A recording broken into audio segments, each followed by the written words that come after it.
Professor Cinto, já que o senhor falou de matriciamento, o que seria matriciamento na perspectiva do NASF? Pois então, tem algumas expressões aí no campo da saúde coletiva que eu diria que esse é um campo farto para criar expressões, mas gostaria de pensar nisso não só como uma capacidade criativa, mas na verdade como uma área que tem se ocupado de perceber que termos mais tradicionais nem sempre querem dizer o que precisa ser dito, ou a novidade, ou a inovação que está sendo produzida. Então, naquela lógica de pensar em movimentos, em deslocamentos, eu tenho me ocupado de pensar um pouco no matriciamento como alguma coisa que produz uma certa quantidade de misturas, uma certa quantidade de híbridos. Por exemplo, eu dizia desde o começo da insuficiência de concebermos profissões como sujeitos subjetivados pelo domínio de um certo núcleo específico de conhecimentos. Dizer da insuficiência não significa dizer do equívoco, significa apenas dizer de que não me parece mais possível designarmos de farmacêutico o sujeito que tem um domínio sobre a farmácia como campo de conhecimentos, assim como a medicina, assim como a fisioterapia. É preciso que a gente consiga também ter um domínio de um lado do campo da saúde, mas do outro lado também um certo domínio do núcleo específico das outras profissões. Me explico. O trabalho em equipe não pode ser um trabalho por justaposição. O médico, o farmacêutico, o fisioterapeuta. E respondo a pergunta com essa imagem um pouco para que a gente possa ampliá-la depois.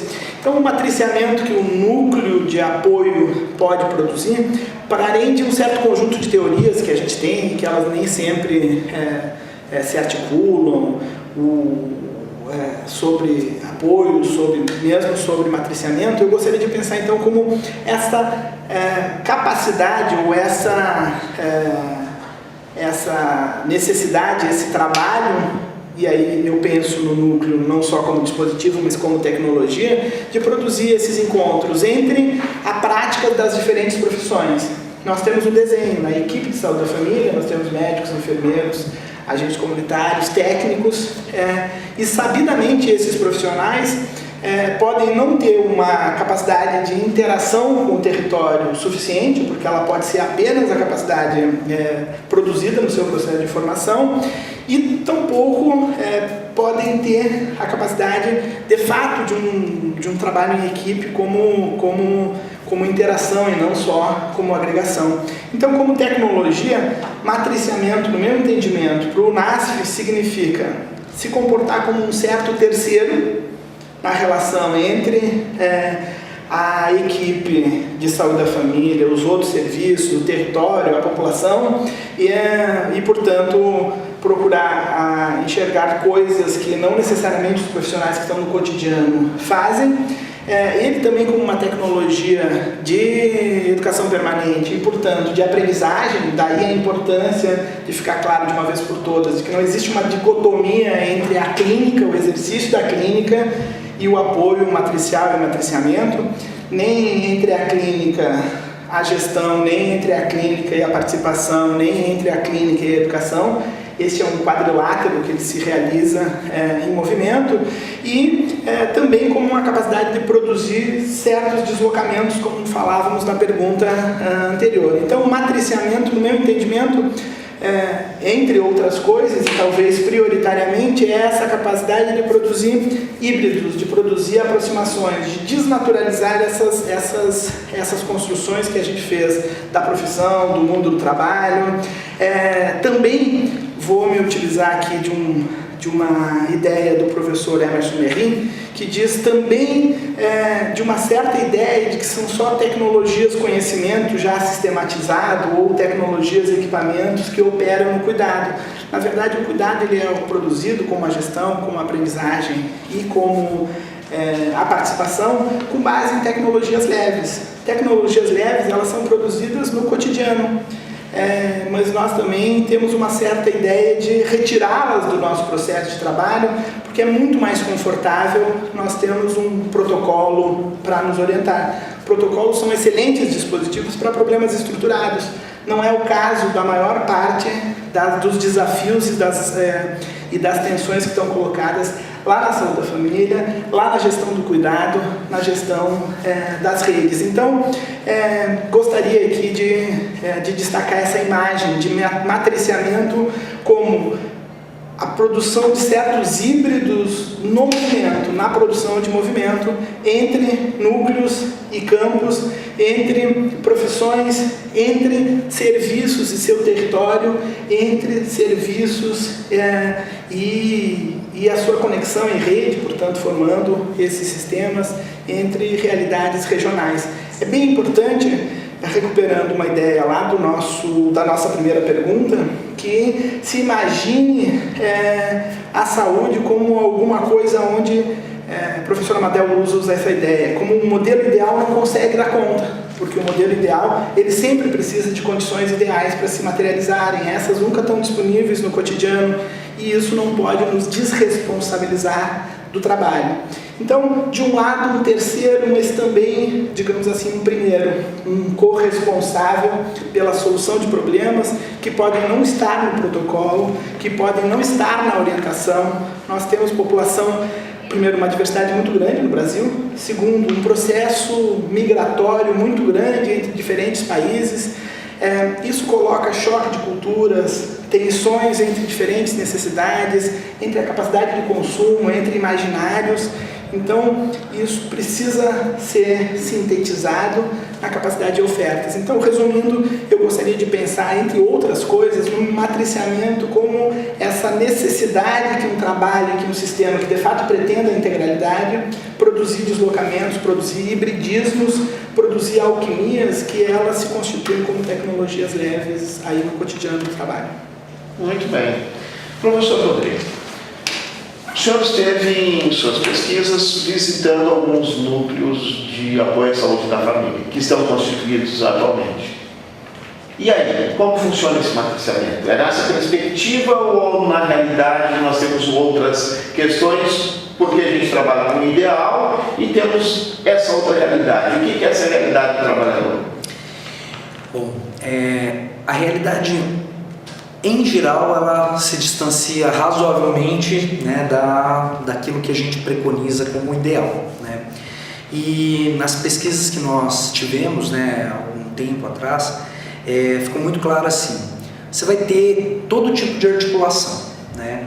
Desde equipes que se aproximam muito, né, daquilo que é preconizado, daquilo que é estimulado, né, principalmente de forma normativa, pelo que o Ministério da Saúde emana, mas nós temos também casos bem concretos em que o profissional que está inserido no NASF passa a ser simplesmente a referência mais próxima daquelas unidades de saúde da família, né?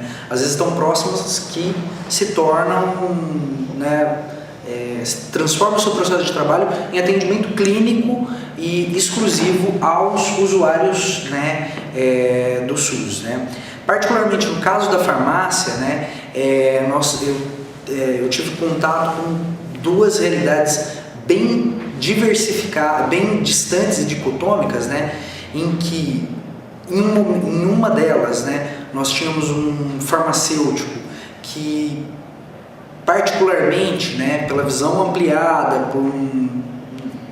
acredito que muito mais intuição do que propriamente, né, formação, né, revolucionou um determinado município, né, onde existiu, se é que a gente pode falar de surto, né, mas um surto, né, de suicídio, né, em zona rural, né, e que ele se incomodou, né, justamente nas reuniões de equipe, com algo que ele via dentro, né, da farmácia, que era a dispensação, né, a torta direita de psicotrópico, né? E ele, por si, fez, junto à equipe de enfermagem, não somente ele, mas junto à equipe de enfermagem, eles realizaram um levantamento sobre os casos, né, e descobriram assim, pacientes de 10, 12 anos, né, utilizando psicotrópico cronicamente, né? E que aí, investigando, né, os parâmetros culturais, as questões de transformação, né, dos tempos, né, nessa região, uma região muito rural, de agronegócio, né, identificou que um ponto de fulcro na história dessas comunidades era justamente a inserção e o avanço, né, da agroindústria pesada, né, particularmente da área, né, suína, né, do estado que é resido atualmente, né, e a perda do sentido da vida dessas pessoas vinculado justamente às mudanças próprias das transformações do capitalismo, né. E aí foi feito todo um trabalho, né, disparado por esse profissional e que atingiu toda a equipe, não só a equipe de enfermagem, mas também os outros pontos, né, os dentistas, os médicos, né, os assistentes sociais, no sentido de trabalhar essa comunidade para mudança, né, num sentido mais amplo.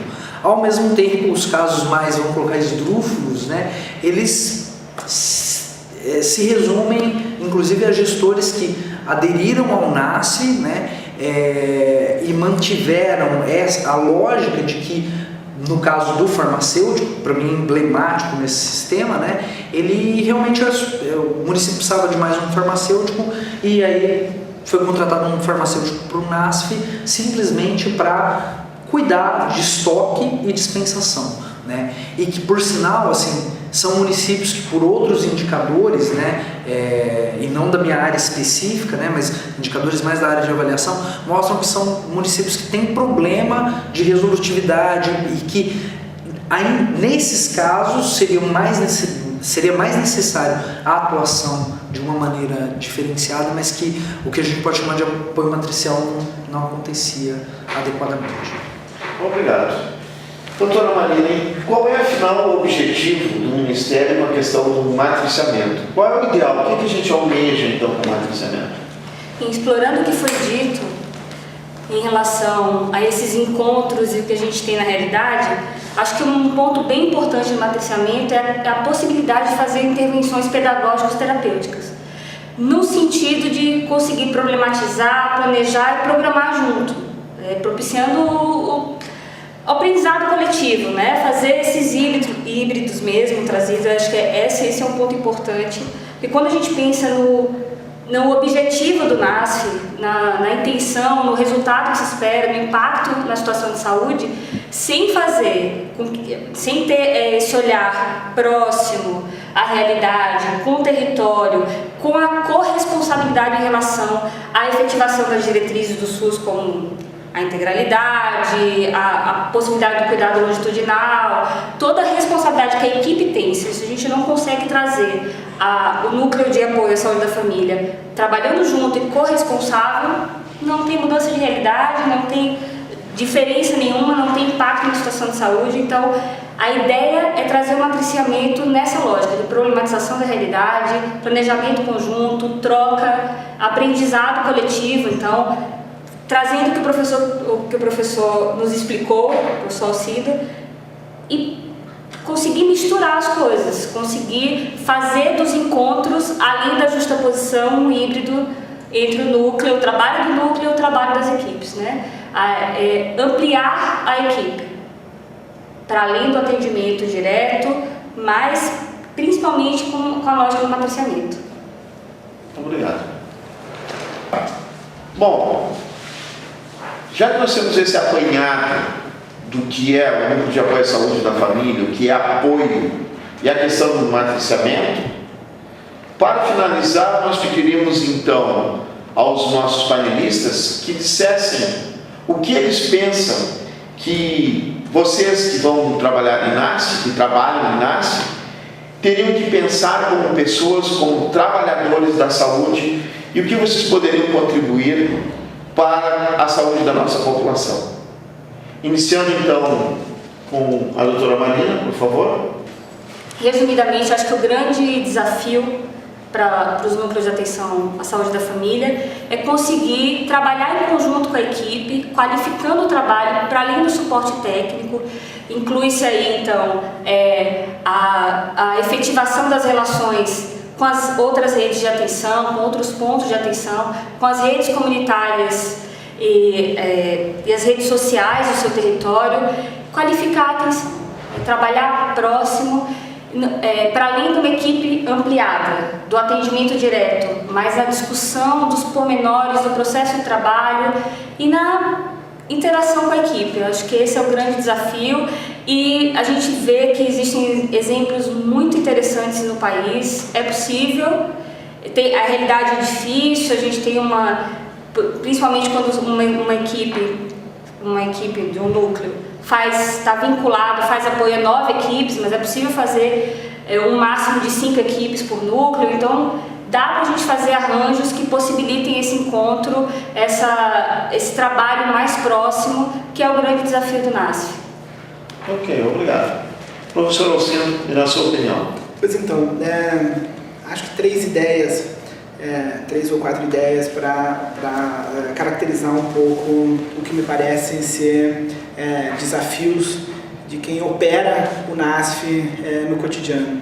O primeiro desafio talvez seja de constituir um NASF como um grande observatório de coisas, de ruídos, de tensões que estão colocadas no cotidiano da relação das equipes de saúde da família com o território e com os demais serviços. Lembrando que a portaria que redefine regionalização coloca que, além de serviços de saúde, nós temos pontos de cuidado também compondo a rede, o que significa o domicílio, o que significa a escola, o que significa coisas locais que, para quem atua na atenção básica, eles já fazem parte do cotidiano, mas eles não são parte do cotidiano quando a gente pensa a atenção à saúde desde uma configuração aí mais tradicional. Então eu acho que essa portaria ela coloca definitivamente o desafio não de modelos assistenciais, mas de modelagens tecnoassistenciais que elas têm mais capacidade, digamos assim, de responder a questões da ordem micropolítica e micropolítica no sentido que o Merri nos traz, a ordem dos afetos, a ordem das relações propriamente ditas. Um grande observatório que, além dessa observação no cotidiano, possa trabalhar efetivamente com uma tradição do sistema de saúde brasileiro. Sistemas de informação nós os temos ao excesso e cada vez mais. O Programa Nacional de Melhoria do Acesso e da Qualidade de Saúde tem um levantamento aí com 2 ciclos avaliativos, o segundo sendo realizado agora, que traz informações não só tradicionalmente sobre aspectos administrativos ou aspectos epidemiológicos da organização das equipes de saúde da família e da interação com o cotidiano. Traz informações dos usuários, dos trabalhadores, enfim, isso pode contribuir com o que eu gosto de pensar, não como modelos avaliativos, mas como uma certa cultura de avaliação o tempo inteiro. Por que eu tenho me ocupado de colocar em oposição aí a ideia do modelo e das modelagens? Porque um país com as dimensões continentais e uma área com a complexidade que tem a saúde, ela de fato, no meu entendimento, não se presta ao exercício de modelos. Uma equipe não é igual a outra e é desejável que elas sejam diferentes, principalmente se essa diferença disser respeito a reconfigurações que se fazem em função dos profissionais, da história desses profissionais e da interação lá com o cotidiano. Então, um grande observatório é propositivo e não aguarda o contato com as equipes para desenvolver tecnologias. Estuda sistematicamente a realidade de saúde desses territórios que estão envolvidos nas equipes que apoiam matricialmente. Tem uma certa capacidade de crítica a essa prática que eu quase irresponsavelmente vou classificar de pertencente ao modelo biomédico, enfim, a esse modelo que nós temos não tradicional, mas hegemônico, porque tradicional seriam essas práticas que a humanidade vem trazendo aí desde os seus primórdios e não a que nós desenvolvemos dentro do hospital moderno, como o Foucault nos ensina, mas que tem uma certa capacidade de crítica de um lado está subjetivado por esse modelo de formação, por esse modelo de ciência, por esse modelo de formação, mas por outro lado também que consiga ter essa crítica. O exemplo da epidemia do surto de suicídios, como tu demonstraste, ele não era exatamente de suicídio, era um surto de medicalização do sofrimento e da capacidade de aprendizagem com as transformações.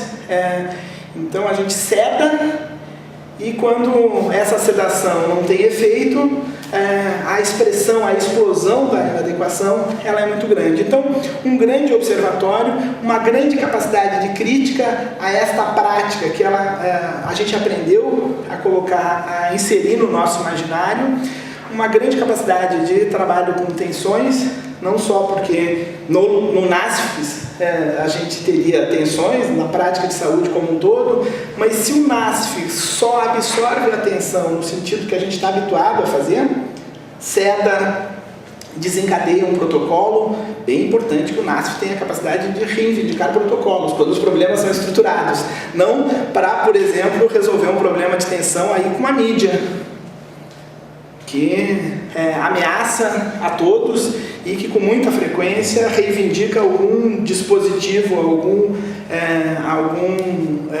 mecanismo de autoproteção dos gestores, dos trabalhadores, e normalmente a população ficará ainda mais desassistida.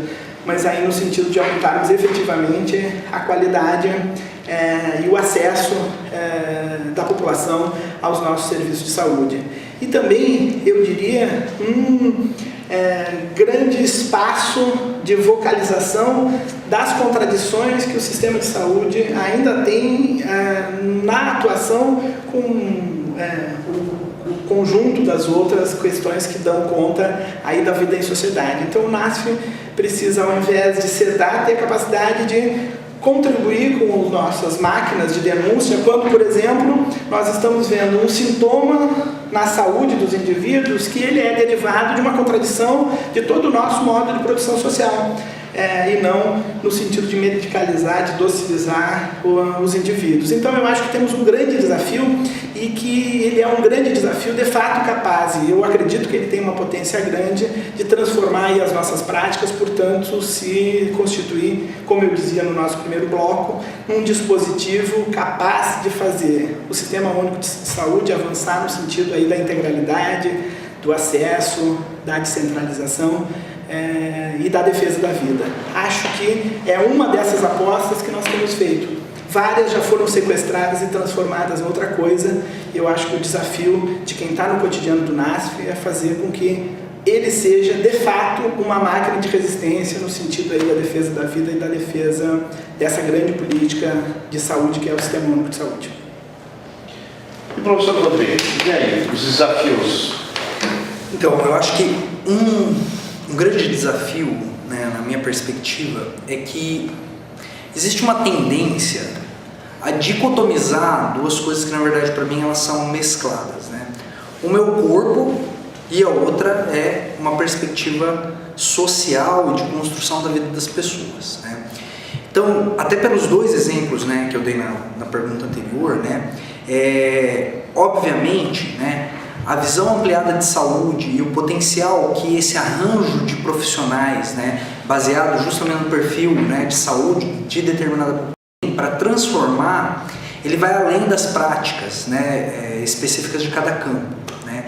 E eu acredito que um desafio mesmo ao profissional é enxergar que, apesar dele ser um grande especialista, ele tem uma atuação numa equipe diferenciada, inclusive às vezes composta pela equipe do NASF e de outros núcleos, outras equipes de saúde da família ali associadas, né? Com realidades muitas vezes diferentes, né?